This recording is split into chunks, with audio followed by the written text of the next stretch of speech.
அதிமுக ஆட்சியில் சோளிங்கர் தாலுக்கா புதிதாக உருவாக்கப்பட்ட 3 கோடி கட்டடம், ராணிப்பேட்டை மக்கள் குடிநீர் தேவை கருத்தில் கொண்டு 30 கோடியில் காவிரி கூட்டுக்குடி திட்டம், அரக்கோணம் நகரத்துக்கு 110 கோடியில் பாதாள சாக்கடை திட்டம், 87 கோடியில் காவிரி கூட்டுக்குடி திட்டம்.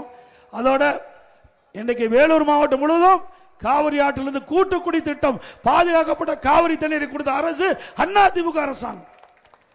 மேல் விசாரத்தில் ரூபாய் 27 கோடியில் காவிரி கூட்டுக்குடி திட்டம், அரக்கோணம் தொகுதியில் 30 கோடி 6 உயர்மட்ட பாலங்கள், சோளிங்கர் தொகுதியில் அரசு கலை மற்றும் அறிவியல் கல்லூரி புதிதாக தொடங்க 9 கோடியில் கட்டணம் கட்டி கொடுத்திருக்கிறோம்.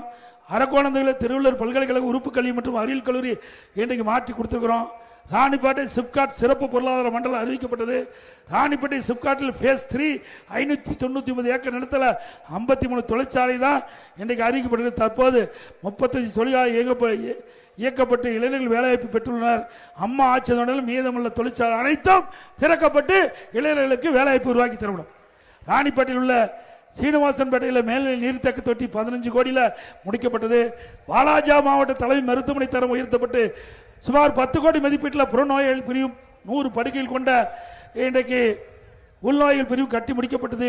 சோளிங்கர் அரசு பொது மருத்துவமனை 12 கோடியில் புதிய கட்டணம் கட்டி கொடுக்க நிறைய திட்டங்களை நிறைவேற்றி கொடுத்திருக்கிறோம்.